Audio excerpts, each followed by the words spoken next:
Main concept के लिए मेरे को मौका मिला, संघ ने मुझे मौका दिया, तो उसके लिए संघ का आभार। और बहन जी, आज महिला विशेष पे स्पेशल टॉपिक भी रखा हुआ है कि महिलाओं का संघ में।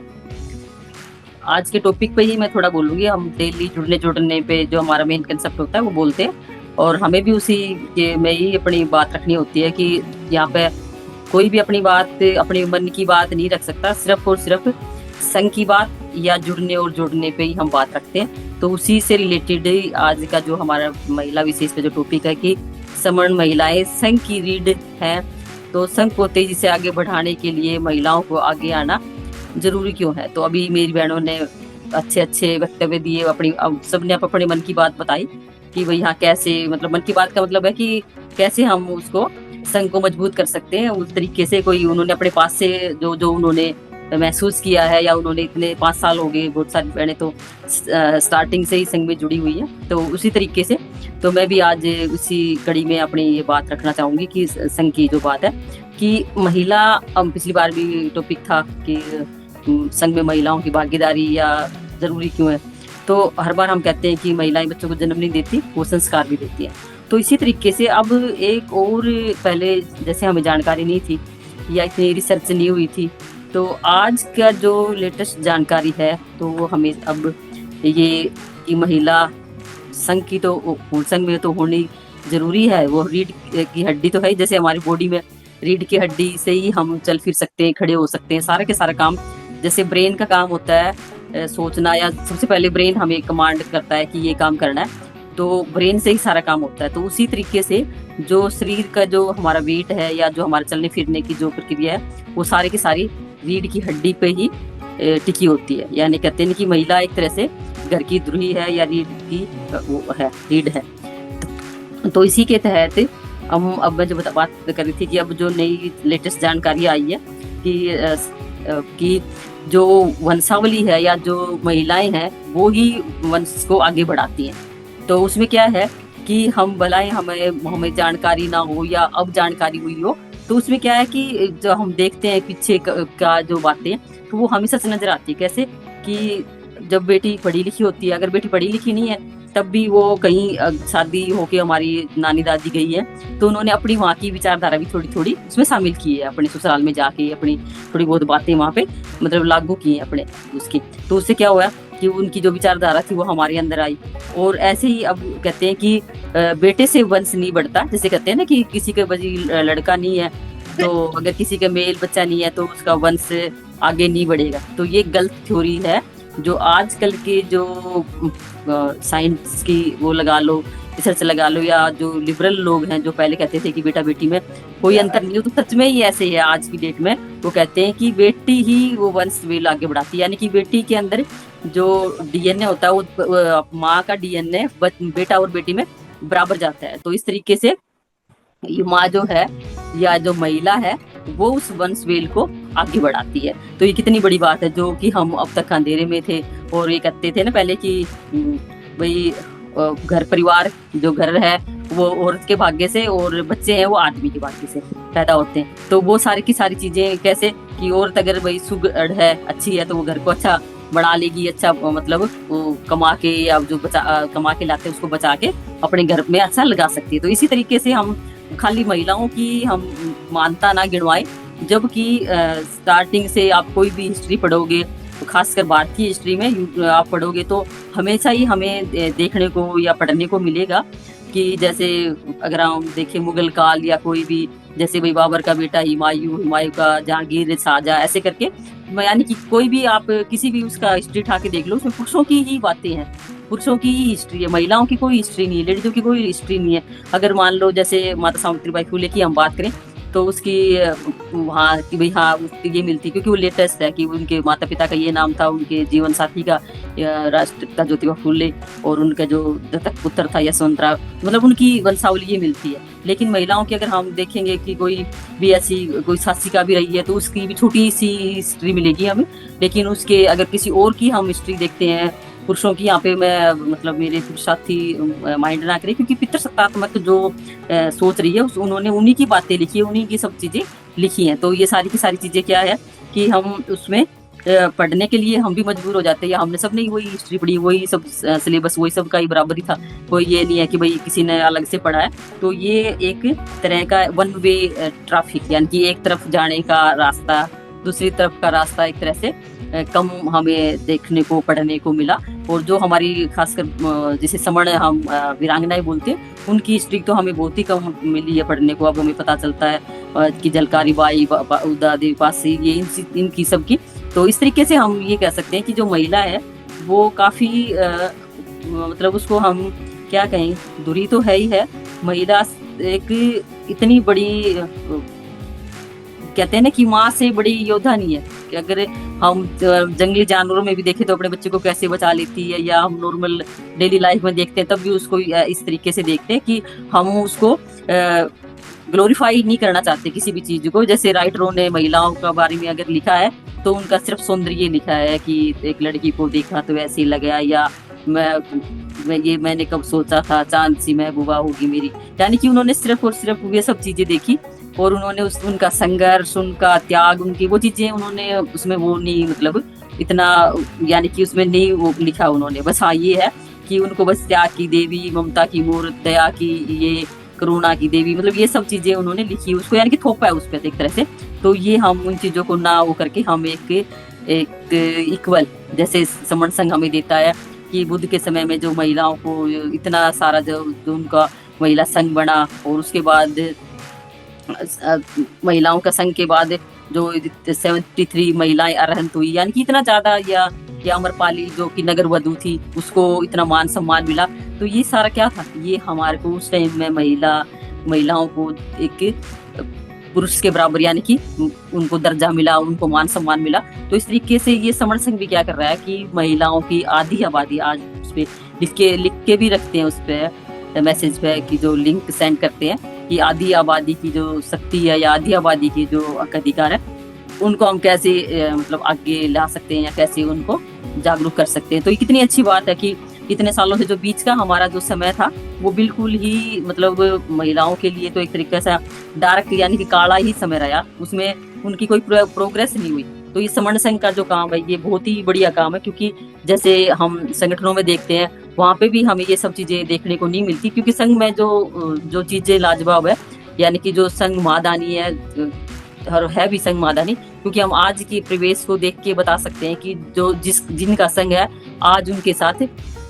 क्या चीज नहीं है, उनके पास कौन से राइट नहीं है, सारे के सारे उनके पास राइट है। और हम बहनों को ये बातें समझनी पड़ेगी, चाहे हमारी माताएं बहनें या कोई भी हम किसी भी उम्र की हो, चाहे हम मतलब बच्ची छोटी हो, टीनेज हो या यंग हो, या हमारी सीनियर हो या हमसे जूनियर हो, कुछ भी हो, हम सब बहनों को अपने बच्चों को ये हर बार मैं ये बोलती हूँ कि तार्किक बातें समझानी पड़ेंगी, क्योंकि अभी हम उस संघ में हमें उस चीज की इजाजत नहीं है। लेकिन जब ये 200 करोड़ का जो घोटाला है उससे आप समझ सकते हो कि वहाँ पे ये खाने कमाने का उनका रोजगार है, उनका धंधा है, उनकी ये दुकानें हैं, शोरूम है। तो उन चीजों में हम ना पड़े, और वहाँ पे ऐसी जगहों की से चीजों से हम सावधान रहें, और अपने बच्चों को खासकर कि जरूरी नहीं है कि हम भाई और लोगों को समझा पाए, अगर हम अपने बच्चों को भी समझा पाए और खुद अपने आप को भी समझा लें कि इन चीजों में कुछ नहीं रखा, तब भी बहुत बड़ी बात है। ये हमारी जिम्मेवारी बनती है, हम जो जानकार महिलाएं हैं उनकी, कि दूसरों को ये बातें बताना कि अगर वहाँ पे किसी की निगरानी में अगर वो होता तो वहाँ सीसीटीवी की जरूरत नहीं पड़ती। पहले तो ताला लगा, फिर ताला के बाद सीसीटीवी लगी, तो उसमें क्या लिखा होता कि आप सीसीटीवी की निगरानी में है। तो सीसीटीवी की निगरानी में कहते ही ना बंदा अलर्ट हो जाता है कि हाँ भाई आसपास यहाँ सीसीटीवी लगा हुआ है, तो कौन पावरफुल हुआ है, सीसीटीवी पावरफुल हुआ है। तो इस तरीके से अगर हम देखते हैं किसी चीज को साइंटिफिक तरीके से, तो फिर हमारा जो हमारे मन में जो थोड़ा बहुत जो डाउट है वो भी बिल्कुल क्लियर हो जाता है कि यहाँ पे कुछ नहीं है, ये सारी की सारी चीजें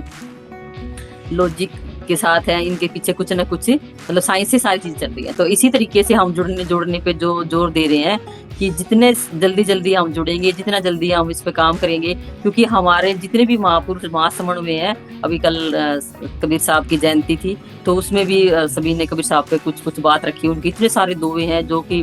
600 साल पुराने, जो इतनी उनकी कटाक्ष जो बातें उन्होंने की है कि जितने भी हमारे महापुरुष हुए हैं वो कोई भी मतलब भक्ति किसी ने नहीं की, उन्होंने सब ने वो उस समय की वो बहुत ही ज्यादा विद्रोही क्रांतिकारी, जिसे आज की टाइम में हम बागी कहते हैं, वो बागी टाइप के उन्होंने काम किया। क्योंकि आज भी कोई बोलता है तो उसको जेल में डाल दिया जाता है, ईडी या सीबीआई के उसके पीछे लगा दिया जाता है। तो उस समय उनकी कैसी स्थिति रही होगी, किस परिवेश में उन्होंने इतना बढ़िया काम किया है कि कबीर साहब के तो ऐसे ऐसे दो, उन्होंने किसी को भी नहीं छोड़ा, ना हिंदू मुस्लिम से किसी को भी उन्होंने नहीं छोड़ा। उनके जो दोहे ऐसे ऐसे हैं कि पोथी को पढ़ पढ़ जग मोया पंडित गोया न कोई, यानी कि हम कितने ही आप पोथी पढ़ लो, लेकिन जब 2.5 अक्षर प्रेम के पढ़े सो पंडित होए। यानी कि 2.5 अक्षर प्रेम का मतलब, वो पंडित का मतलब वो नहीं कि पढ़ा लिखा विद्वान की बात कर रहे हैं वो, कि भाई जब तक आप अपने आप को यानी कि नहीं समझोगे तब तक मतलब पढ़ने का या मतलब पोथी पढ़ने का कोई मतलब नहीं है। हमने अपने आप को, यानी कि कबीर साहब की जो बातें हैं वो, एक कबीर होना एक विद्रोह का नाम है। कबीर एक ऐसी आंधी थी, एक ऐसी आग थी जिन्होंने पाखंडवाद, अंधविश्वास, जात पात पे मतलब इतनी सारी बातें उन्होंने लिखी बोली अपने समय में। और वही उन्हीं का नतीजा है कि उनका जितने भी महापुरुष हैं उन सबका कोई भी अपनी मौत नहीं मरा, सभी उनके मतलब मर्डर या हत्या की गई है, ये सभी को पता है किसी न किसी रूप में। तो इस तरीके से आज के टाइम में भी अभी जैसे जंतर मंत्र पे एक युवाओं का कॉकरोच पार्टी के नाम से जो धरना चल रहा है, वो भी एक जीवता जागता एक उदाहरण है कि हाँ, कोई भी मान लो सच्ची कोई किसी चीज को लेके कोई काम करता है तो वो एक इतिहास बन जाता है। और ऐसे बिरले ही लोग हैं, चलो सपोर्ट करने के लिए लोग जाते हैं, लेकिन बहुत कम लोग हैं वादा रखते हैं कि उस चीज को जिंदा रखने का, कि उस चीज को आगे बढ़ाने का। तो यही तरीके से हम समण संघ में भलाए हम कितने ही लोग हों, लेकिन जितने भी लोग जुड़े हैं, जितने भी लोगों को समझ आया, तो वो एक क्रीम है, एक बहुत ही बढ़िया आड़ी जैसे चीज तैयार होने लग रही है। आज नहीं तो कल समण संघ की जो आइडियोलॉजी है, समण संघ की जो विचारधारा है, समण संघ का जो काम करने का जो तरीका है, वो लोगों को समझ आएगा। और आने वाले समय में समण संघ जितने भी हमारे पुरुष साथी के साथ साथ हम बहनों को भी, क्योंकि हम भी रोज मतलब किसी न किसी से बात करते हैं, फोन पे भी बात करते हैं या लिंक भी इतने ग्रुपों में सेंड करते हैं, तो थोड़ी थोड़ी बातें हर किसी को कहीं भी जाते कहते हैं अच्छा हाँ समण संघ। आज भी एक फोन आया मेरे पास आगरा से, तो वो कहने लगा कि बहन जी मैं आप कहाँ से हो, मैंने बताया यहाँ से, तो मैंने कहा आप समण संघ, हाँ हाँ मैंने नाम सुना है। तो उन्होंने फिर हमारे एक ही सर है उनका नाम लिया, तो मैंने कहा हाँ बिल्कुल, मैंने कहा उनकी वो उनका घर का नहीं है, मैंने कहा वो भी आप हमारी तरह ही, आपकी तरह ही एक संघ का सदस्य है, कोई उनके नाम पे संघ रजिस्टर्ड नहीं है। मैंने कहा संघ किसी का नहीं है, संघ सभी का है, संघ नेचर से बना है। तो उसको ये बात मेरी समझ आई, उसको अच्छा भी लगा, कहने लगा अच्छा ठीक है। तो मैंने लिंक सेंड किया, तो जुड़े तो वे नहीं अभी तो वो, लेकिन कल मैं फिर बात करूंगी। तो मेरे कहने का मतलब है कि जिसको भी बताते हैं कि संघ में जुड़ने के भाई आप नुकसान बताइए, आपको कोई हानि हो तो ये बताइए, जुड़ने के फायदे ही फायदे हैं। तो हर कोई हमसे कहता है कि हाँ संघ में जुड़ने के फायदे हैं। संघ में हम ये कहते हैं कि जो हमसे भी विचारधारा के लोग हैं आज वो क्या कहाँ बैठे हैं, आपको समझ आ रहा है, उन्होंने हमारा संघ अडॉप्ट किया, हमारे संघ की बातें ली, और आज हम अपने संघ की बातें भूल गए हैं, और हम आज बिखरे हुए लोग हैं, टुकड़ों में बटे हुए लोग हैं। तो उनको ये लगता है कि हाँ ये बात है मतलब सही बात है, यानी कि बात तो सही है, टॉपिक भी सही है, लेकिन वो जुड़ने पे इसलिए भी हमारे साथ आने के लिए रेडी नहीं है, क्योंकि उनको जो आदत पड़ी हुई है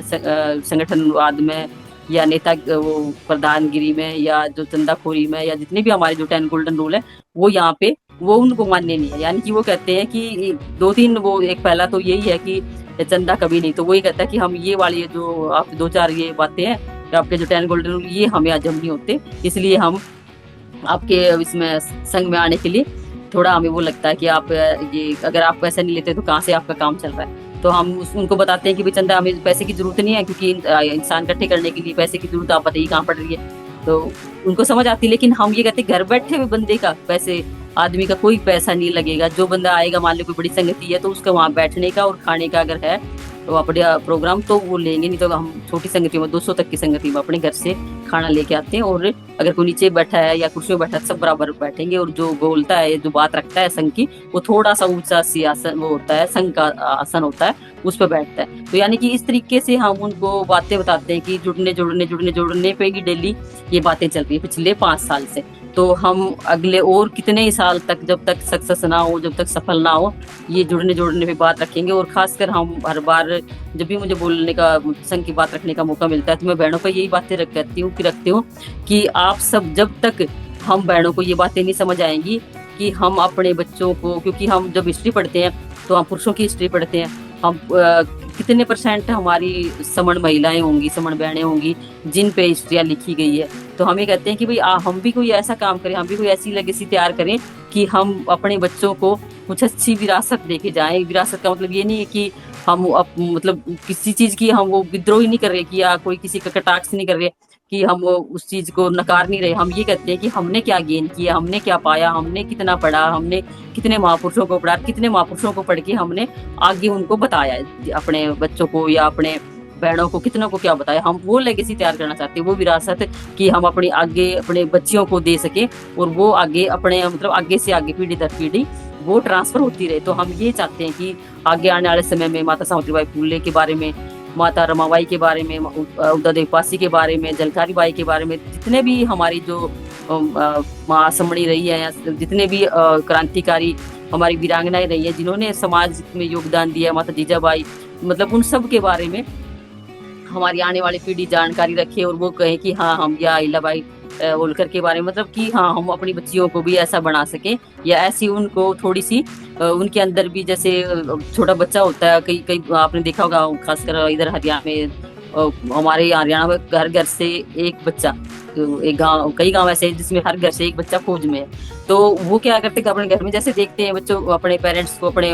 अपने पिता को, अपने दादा को कि फौज में था, मेरे दादा भी फौज में थे, तो मतलब वो देखते हैं कि हाँ मैं भी फौजी बनूंगा। यानी कि अपने घर का जो माहौल देखते हैं तो उनके अंदर क्या है, वो बलिदान की, वो सादत की, वो मतलब त्याग की वो भावनाएं होती है कि देश पे मर मिटने की जो बातें होती है, क्योंकि उन्होंने सुनी हुई होती है कि भाई हाँ ऐसे ये चीजें, या हमें कैसे आज़ादी मिली, या जैसे हमारे जो शहीद हुए हैं, या उनकी जो जितने भी, अगर गांव में कोई शहीद होके जब आता है तो वो पूरा का पूरा गांव के आसपास के जो गांव है सारे के सारे ऐसे उमड़ाते हैं, कुछ बिल्कुल आदमी औरतें बस बिल्कुल जैसे दीवल होती है ना, कीड़े मकोड़े जैसे दिखते हैं, उनका सिर दिखता है। तो उस टाइम का जो माहौल होता है वो बिल्कुल ऐसा होता है कि सिर्फ और सिर्फ बच्चे के माइंड में, युवा के माइंड में ये रहता है कि हाँ भाई इतना, उसको मरने के बाद भी इतने 7-21 तोपों की सलामी और मतलब ये सब चीजें दी जाती है, और उसका बाकायदा बाहर गांव के एंटर पर उसका स्टेचू बनाया जाता है। तो उस टाइम का जो वो माहौल देखता है तो उसके मन में, युवा है या वो बच्चा है, तो जिस भी उम्र का है, वो अगर तैयारी कर रहा है चाहे फोर्स की या पुलिस की, तो उसको लगता है कि हाँ मैं भी देश की सेवा के लिए जाऊं। जैसे वो स्कूल के दरवाजे पे लिखा था मेन गेट पे कि शिक्षारत आइए और सेवारत जाइए, तो उस टाइम वो जो सेवारत जाने का जो मीनिंग है उस टाइम उस बच्चे को समझ आता है कि हाँ सेवारत का मतलब ये है। तो इसी तरीके से अगर हम अपनी बच्चियों को, मान लो जैसे मैंने भी उसका एक फौजी का उदाहरण दिया, क्योंकि मेरा भी एक कजन ब्रदर है वो भी शहीद हुआ है, तो उसका भी स्टेचू है गाँव में। तो इसी तरीके से तो मतलब तो हम जब ये देखते हैं तो अब जैसे हम कोई काम कर रहे हैं तो जैसे कंसेप्ट है, तो मैं अपने रिश्तेदारों को, अपनी बेटी को या जिस को भी भेजती हूँ कि देखो ये कोई ऐसे ये फलानी का मतलब बहनों का कंसेप्ट है, कोई जैसे कोई भी बहन कंसेप्ट देती है तो उसका मैं सेव करके अपने भेजती हूँ। तो मैं देखो ये भी काम कर रही है तो तुम क्यों नहीं कर सकती, तुम भी ये कितना अच्छा, जैसे अभी पीछे सी रत्नाकर बहन जी ने या अर्चना गौतम बहन जी ने या अभी दुर्गा देवी बहन जी बोल, जितनी भी हमारी बहनें जो अच्छा बोलती है, निधराज बहन जी, वो नाम लेके किसी को वो नहीं कर रही कि भाई कोई बहन छोटा ना समझे अगर किसी का वो, शरण बहन जी या अभी कोई भी बहन ऐसा है जो अच्छा बोलती, जिसकी मतलब हमें अच्छा लगता है कि इन्होंने देखो ये बात लीक से हटके बात की, या ये बात इन्होंने इतनी अच्छी रखी कि वो मतलब हमें अच्छी लगी, या कोई मैसेज गया समाज में कि हाँ हम बहनों को ऐसे करना चाहिए, महिलाओं को ऐसे करना चाहिए। तो वो मैं जैसे भेजती हूँ कि वाला देखो कंसेप्ट सुनना, देखना इसमें कौन सी बात है तुम्हें समझ आई या नहीं आई तो मुझे बताना। तो क्या है उनके मन में भी ये लगता है, मेरी बेटी यहीं बैठी हुई है पास में, तो उनको भी ये लगता है कि हाँ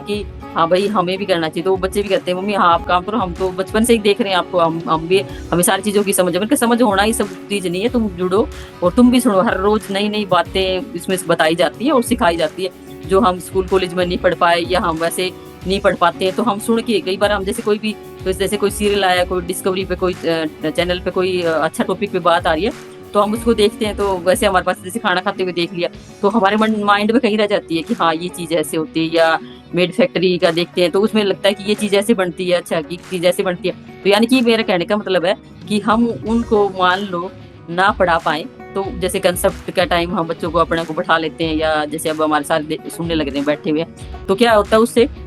कि वो ना चाहते हुए भी उनके माइंड में कहीं ना कहीं कोई ना कोई बात अटक जाती है, रह जाती है यानी कि। तो तो उनके अंदर वो भावनाएं ऑटोमेटिक ही पैदा हो जाती है कि हाँ भाई, मुझे भी अपने हिस्से का काम करना है, मैं भी तो इस समाज का हिस्सा हूँ, मैं भी तो उसी महापुरुष का दिया हुआ, उसी महापुरुष के दिए हुए राइटों से मेरी जिंदगी अच्छी चल रही है, या मेरी जॉब अच्छी चल रही है, या मुझे मैटरनिटी लीव बाबा साहब की वजह से मिली है, या मुझे जितने भी राइट है वो सारे के सारे पुरुषों से ज्यादा राइट मुझे महिलाओं को बाबा साहब की वजह से मिले, तो हम उनको थैंकफुल कहने के लिए, तो ये सारी की सारी चीजें जब विरासत में हम देंगे अपने बच्चों को, अपनी बेटियों को, अपने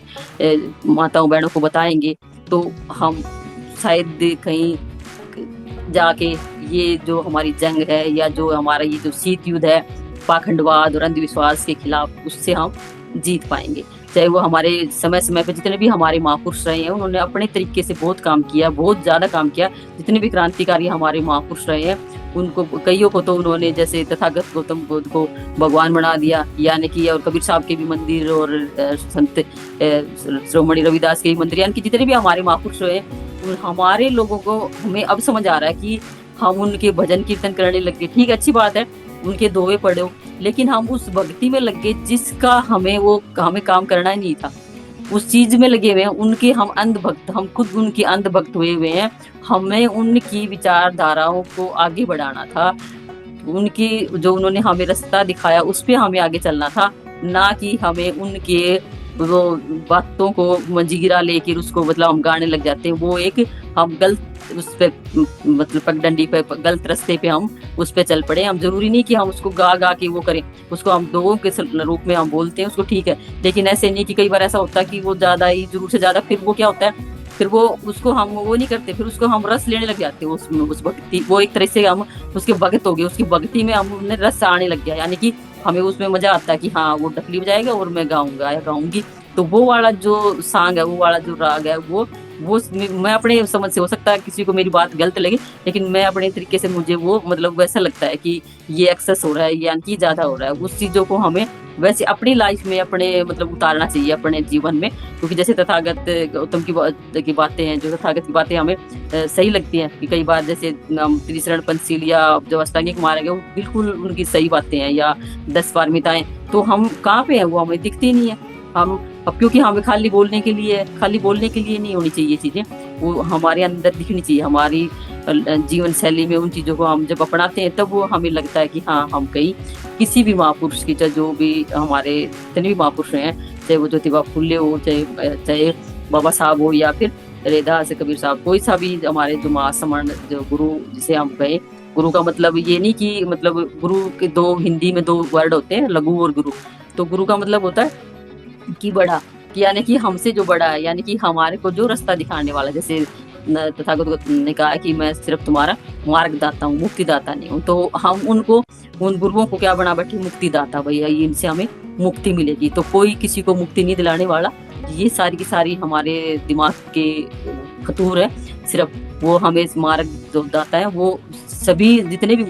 तथागत के बाद जितने भी महापुरुष हैं, उन्होंने सारी की सारी अब अपनी अलग अलग लैंग्वेज में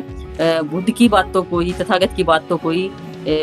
बोला है, चाहे उन्होंने अवधि में बोला हो, चाहे ब्रज भाषा में बोला हो, तो ये सारी की सारी उनकी अपनी लैंग्वेज में जैसे बोला, लेकिन सारी की सारी वो विचारधारा तथागत की है। उनको हम कैसे भी बोल लें, जैसे मान ले मेरी हरियाणवी टंग है, तुम हरियाणवी में बोल लो उस बात को, कोई पंजाबी में बोले, कोई मराठी में, कोई हिंदी में, तो ये सारी की सारी चीजें क्या होगी, अलग अलग लैंग्वेज में होगी, या कोई इंग्लिश में बोले जिसकी इंग्लिश अच्छी है, तो ये खाली एक बोलने का हमारा लहजा तरीका अलग है, लेकिन बात सारी की सारी एक ही है। तो इसी तरीके से हम उन सब चीजों को मतलब अब बहनों की बातें चल रही थी कि हमारी बहनों की भी लेगेसी या विरासत जब होगी, जब हम अपनी कोई मतलब अपनी कोई चीजें, अपने महापुरुष जो हमारी माँ समणी हुई है, उनकी बातें अपने बच्चों को दे के जाए, अपने महापुरुषों के साथ साथ, क्योंकि कभी भी आप एक पहिए से गाड़ी नहीं चला सकते। और जो हमारे जो माँ समण हुए हैं बहुत सारे गुरु, उनकी तो बहुत ही सारी बातें अच्छी अच्छी हैं, जो कि पूरे वर्ल्ड लेवल पे फैली हुई है वो बातें, और उन्हीं को आज के जो वो कथाकथित जो अब गुरु हुए हैं, उन्हीं की बातों को वो अपनी लैंग्वेज में बोल कर अपना मतलब धंधा भी चला रहे हैं। बहुत सारे ऐसे हैं, वो उन्होंने अपना ठप्पा लगा रखा है उन चीज़ों पे। तो इसी तरीके से आज मैंने वो, मेरे को जो बोलने का संघ ने जो मौका दिया महिला विशेष पे, उसके लिए मैंने, आज मेरी कोई वो भी नहीं थी, तैयारी भी नहीं, अचानक फोन आया और मैंने सिर्फ और सिर्फ बहनों पे ही बात रखी है, और ये अपने महापुरुषों पर, और सिर्फ जुड़ने की ही एक हमारा मेन मोटो है, जो कि हम उसी से ही सक्सेस हो सकते हैं, उसी से ही। क्योंकि आप देख सकते हो किसी के साथ भी कोई भी ऐसा काम हो जाता है जो आज की डेट में बैठे हुए हैं पावर में, तो वो उस संघ का ही नतीजा है। तो आप हम सब भी उसी से भी ज्यादा, क्योंकि हमारी संख्या, मानव साहब ने कहा कि जिसकी जितनी संख्या बारी उसकी उतनी हिस्सेदारी, तो हमारी हिस्सेदारी कहीं नहीं है। सिर्फ और सिर्फ हम एक वोट बैंक या एक भीड़ इकट्ठा करने के लिए भीड़ है सिर्फ, तो उससे ज्यादा हमारी वैल्यू कुछ नहीं है। तो अगर हम सब ने अपनी वैल्यू करानी है, हमें अपनी कहीं गिनती करानी है, तो हमें संघ में आना पड़ेगा। यही नेचर का नियम भी है कि आपको ये एक बिल्कुल कड़ा, जैसे कड़वा सत्य बोलते हैं ना, तो कड़वा सत्य है कि आप सबको एक जैसे, जिन जो झाड़ू से जिनका कोई लेना देना नहीं है, उन्होंने भी अपना एक निशान झाड़ू बनाई है हमारे लोगों को लुभाने के लिए, या ये दिखाने के लिए कि देखो एकता में कितनी यूनिटी है, एकता में कितना बल है। तो इसी तरीके से हमें उसी यूनिटी को, उसी एकता को दिखाने के लिए संघ में हमें एक होना होगा। जुड़ेंगे तो जीतेंगे, और जब जब जुड़ेंगे तब तब जीतेंगे। तो इसी स्लोगन के साथ कि जुड़ना है और जीतना है, इन्हीं शब्दों के साथ अगर मुझसे कुछ गलती हुई हो तो मैं संघ से माफी चाहूंगी। संघ मुझे माफ करे, माफ करे, माफ करे।